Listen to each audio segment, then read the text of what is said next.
हमारी जूती टूट गई है, क्या तुम इसे ठीक कर दोगे? हाँ हाँ शास्त्री जी, क्यों नहीं। अरे यही तो मेरा काम है। लाइए दे दीजिए।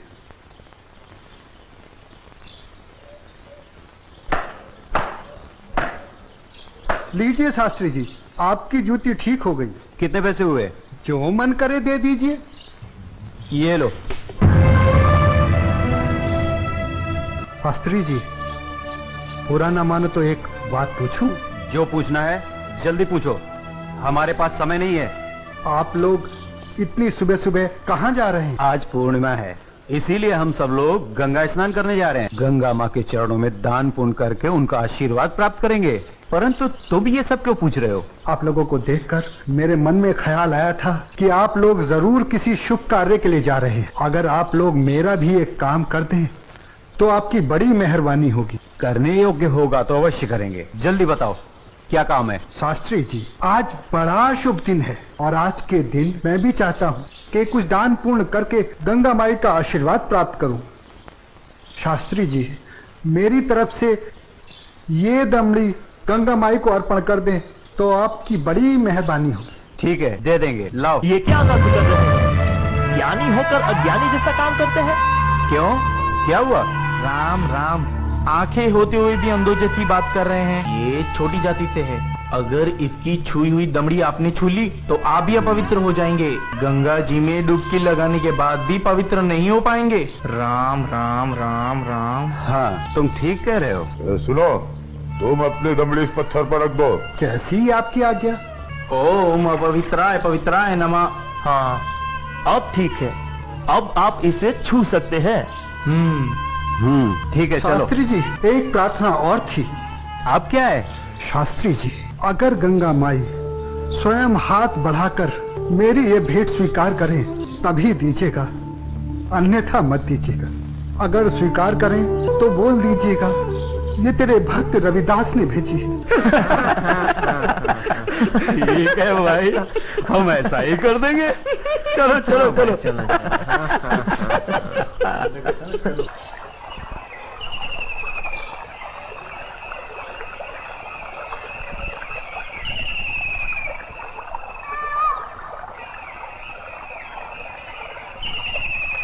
जय हो गंगा मैया की। हे माँ, तू अपनी कृपा सदा हम पे बनाए रखना माँ। यदि हमसे कोई पाप हो जाए तो अपने इस पावन जल से उसे धो डालना माँ। हे माँ, तू अपनी शरण में हमें सदा रखना माँ। जय हो गंगा मैया। अरे मित्र, आप कुछ भूल रहे हैं। क्या? अरे वही शूद्र जिसे आपने अपनी जूती ठीक करवाई थी, उसकी दी हुई दमड़ी। अरे उसने कहा था कि स्वयं गंगा माता हाथों से स्वीकार करे तो देना, अन्यथा नहीं। पागल कहीं का। अरे भाई, याद आया याद आया। यही दमड़ी ना? हाँ हाँ हाँ। हे गंगा मैया, ये दमड़ी उस शुद्ध रविदास ने आपको भेंट करने के लिए दी है और ये भी कहा है यदि आप स्वयं अपने हाथों से इसे स्वीकार करें तो ही हम आपको दें। जय हो गंगा मैया। अरे गुरुजी, आप भी क्या उस शूद्र की बातों में आ गए? भला ऐसा भी कहीं हो सकता है कि स्वयं गंगा माँ अपने हाथों से उस शूद्र की भेंट स्वीकार करे?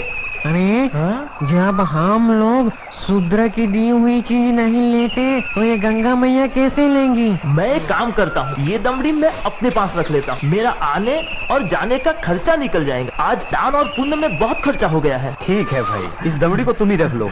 अब चले? चलो भाइयों। ठहरो, इधर लाओ। मेरे भक्त रविदास की दी हुई भेंट मुझे दे दो। मैं अपने भक्त की भेंट स्वीकार करती हूँ। मैं अपने भक्त की भक्ति से बहुत प्रसन्न हूँ। लाओ, वो दमड़ी मुझे दे दो।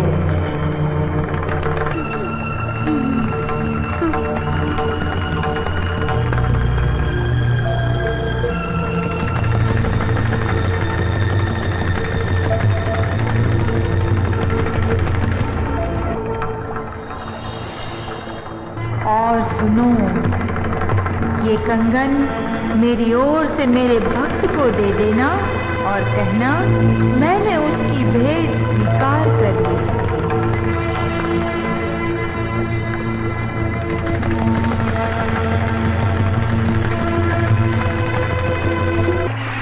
चलो भाई, चलो यहाँ से जल्दी चलो। ये मुझे लगता है ये जरूर उस शूद्र का फैलाया हुआ कोई माया जाल है। चलो। गुरुजी, हमारी आंखों ने जो देखा और हमारे कानों ने जो सुना, क्या वो सच था? वो तो एकदम सच था, किंतु ये बिल्कुल सच नहीं था कि गंगा माँ ने स्वयं अपने हाथों से उस शूद्र रविदास की भेंट स्वीकार की। और मुझे तो लगता है ये शूद्र रविदास कोई बहुत बड़ा मायावी है। हाँ, मुझे भी यही लगता है। मैं अपनी आंखों और कानों पर अभी तक विश्वास नहीं कर पा रहा हूँ। परंतु एक बात मेरी समझ में नहीं आ रही कि इस तरह के मायावी चमत्कार दिखाकर उस शूद्र रविदास को क्या प्राप्त होगा? प्रसिद्धि। हाँ हाँ, प्रसिद्धि। वो यही चाहता है कि हम उसके इस माया जल को चमत्कार समझें। तो आगे की कहानी मेरी पूरी तरह से समझ में आ गई। वो शूद्र यही चाहता है कि उसके इस चमत्कार की चर्चा हम पूरे राज्य में करें, जिससे राज्य के भोले भाले लोग उसे गंगा माँ का सच्चा भक्त समझकर उसकी पूजा करने लगे। आप बिल्कुल सही कह रहे हैं। लेकिन इस कंगन का क्या करें? अरे करना क्या है, दे देते हो शूद्र को। राम राम, कैसी मूर्खों जैसी बातें कर रहे हैं। ऐसा करते हैं, इस कंगन को महाराज के पास लेके चलते हैं। वो जरूर हमें इस कंगन के बदले में उचित इनाम देंगे। हाँ हाँ, यही ठीक रहेगा। तो चलो महाराज के पास चलते हैं। लेकिन उस रविदास के बच्चे से क्या कहेंगे हम? अरे हम उसके घर के सामने से ही नहीं जाएंगे। हाँ, बिल्कुल ठीक है। और वो इतना अंतर्यामी तो है नहीं। अरे उससे तो पता भी नहीं चलेगा कि गंगा माँ ने उससे देने के लिए कोई कंगन दिया भी है या नहीं। और देखो, ये कंगन गंगा माँ ने स्वयं अपने हाथों से हमें दिया है, इसलिए इस कंगन पर सिर्फ और सिर्फ हमारा अधिकार है। तो चलिए, ये तय हुआ कि कल हम सब महाराज के पास चलते हैं। और कल हम सब लोग डी बाबा वाले पेड़ के नीचे मिलते हैं। जय हो डी बाबा की। नहीं विश्वनाथ जी अभी तक क्यों नहीं आए? मुझे तो लगता है कि इनाम के बारे में सोचकर गुरुजी सारी रात सोए ही नहीं होंगे। तो आ गए विश्वनाथ जी, देर से आए पर दुरुस्त आए। क्या बात है भाइयों, आप लोग रात को घर नहीं गए क्या? अगर घर चले जाते तो धनवान कैसे बनते? चलिए जरा जल्दी चलिए, हमें राजमहल पहुंचने में कहीं देर न हो जाए। चलिए चलिए।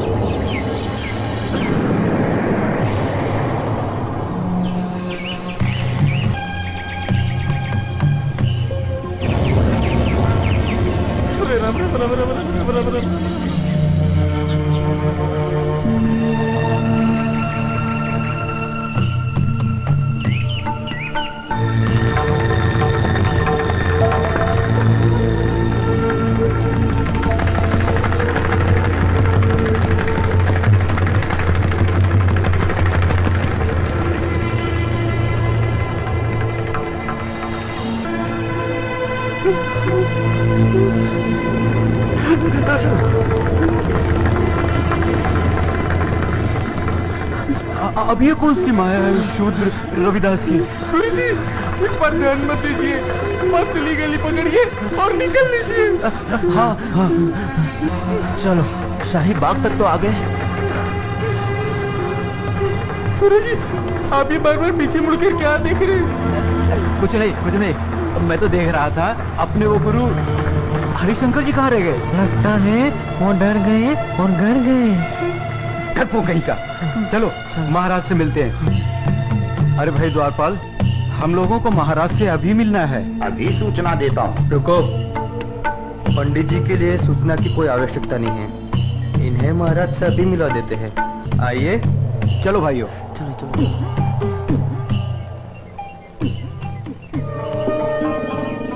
महाराज महारानी की जय हो। महाराज, पंडित विश्वनाथ जी आपसे मिलने आए हैं। ठीक है, आने दो। जो आज्ञा महाराज।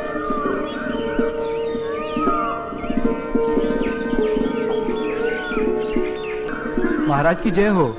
महाराजा काशी नरेश और महारानी को मेरा प्रणाम स्वीकार हो।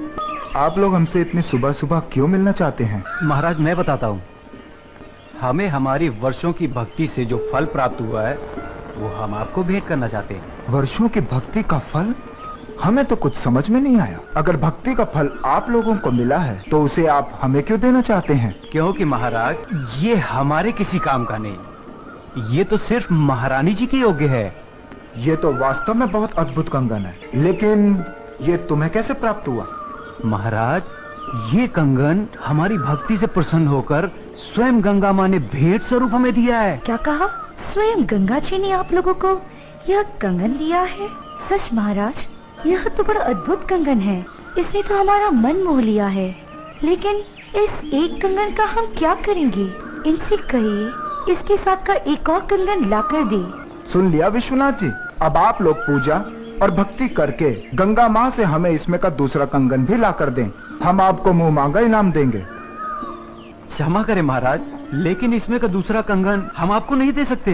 क्यों नहीं दे सकते? हमारी आज्ञा का उल्लंघन करने की तुम्हारी हिम्मत? असल में महाराज ये कंगन गंगा माँ ने हमारी भक्ति से प्रसन्न होकर हमें नहीं दिया, बल्कि उस शूद्र रविदास की भक्ति से प्रसन्न होकर उसे भेंट करने के लिए दिया है। क्या कहा? गंगा माँ ने स्वयं ये कंगन रविदास को भेंट करने को दिया है? हमें यकीन नहीं हो रहा। हमें सारी घटना विस्तार से बताओ। बताता हूँ।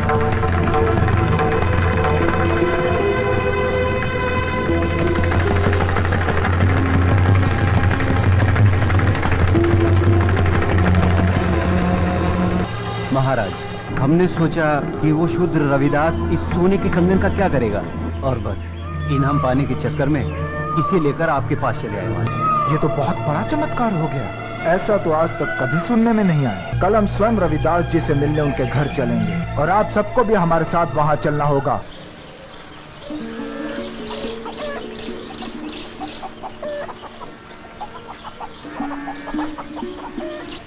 रविदास जी, महाराजा काशी नरेश आपसे मिलने आ रहे हैं।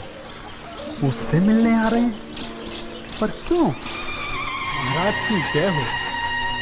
महाराज आपने आने का कष्ट क्यों किया? अगर मुझसे कुछ अपराध हुआ है तो मुझे बुलावा भेज दिया होता, मैं स्वयं हाजिर हो जाता। वाह ढोंगी वाह, बनकर अपना भोलेपन का नाटक। महाराज इसके भोलेपन पर मत चलिएगा, बहुत बड़ा ढोंगी और मायावी। तुम चुप रहो। हमारे सामने फिजूल की बात की तो जुबान कटवा देंगे।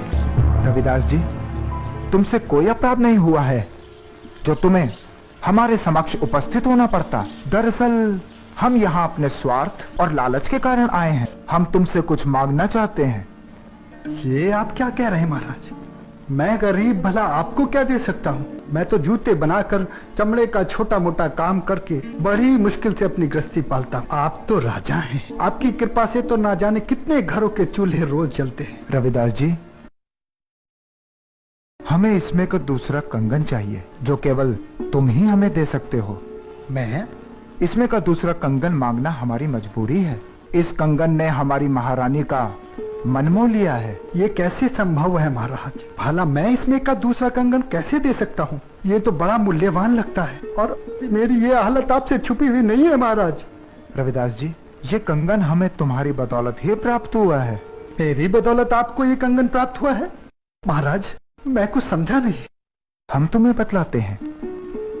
ये कंगन तुम्हारी भक्ति से प्रसन्न होकर स्वयं गंगा माँ ने तुम्हें भेंट स्वरूप इन लोगों के हाथों में दिया था।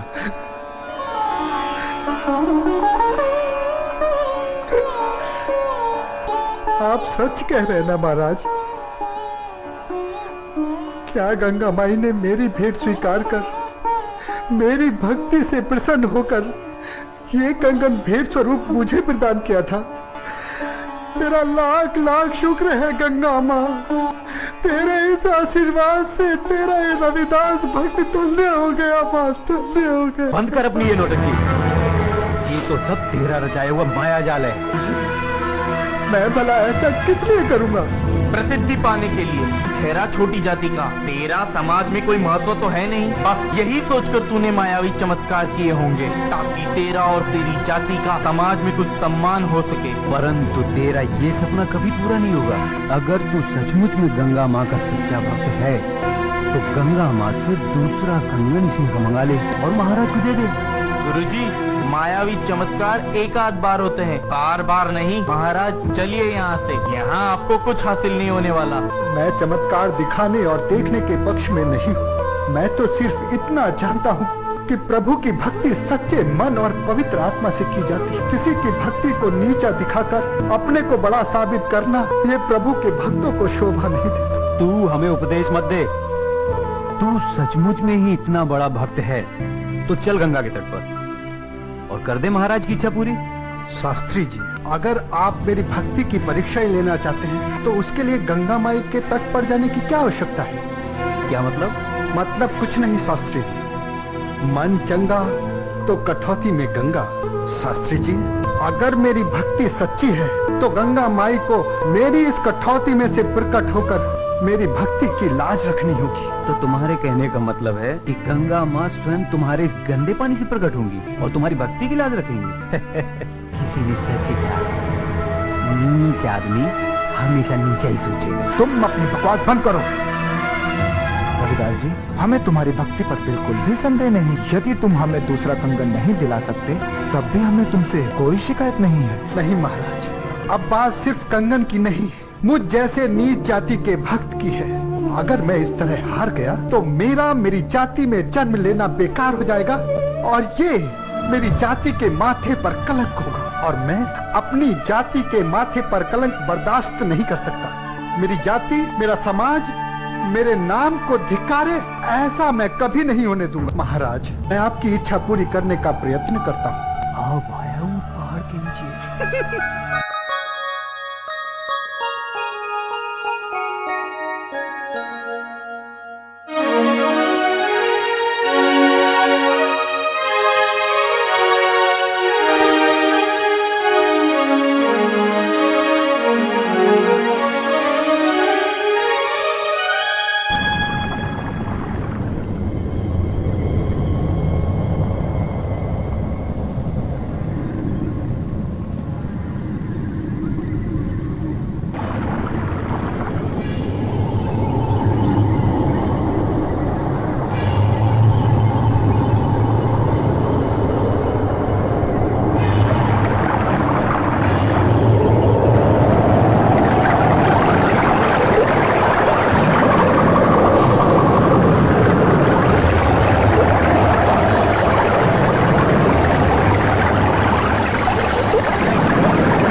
आंखें खोलो भक्त रविदास, लो ये कंगन ले लो।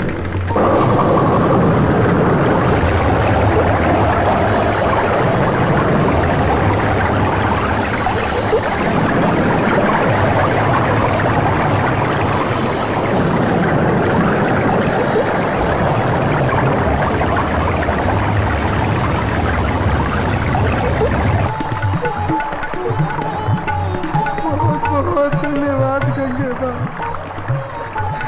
आज तूने छोटी जाति को और छोटा होने से बचा लिया। माँ, तूने मेरी लाज रख ली माँ, वरना तेरा ये भक्त रविदास आज किसी को मुंह दिखाने के काबिल न रहता। माँ,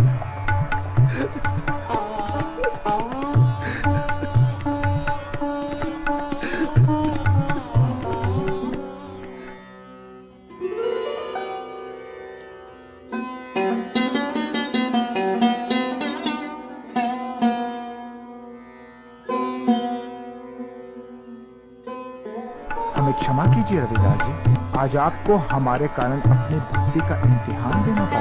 हम आपको और आपकी भक्ति को प्रणाम करते हैं। यदि हम कभी भी आपके काम आ सके तो इसे हम अपना सौभाग्य समझें। बोलो संत रविदास की जय। गंगा मैया की जय। अच्छा रविदास जी, अब हमें आज्ञा दीजिए। जैसी आपकी इच्छा। अब चलो यहाँ से। अपना मुंह काला कराने के बाद भी नहीं चलोगे क्या?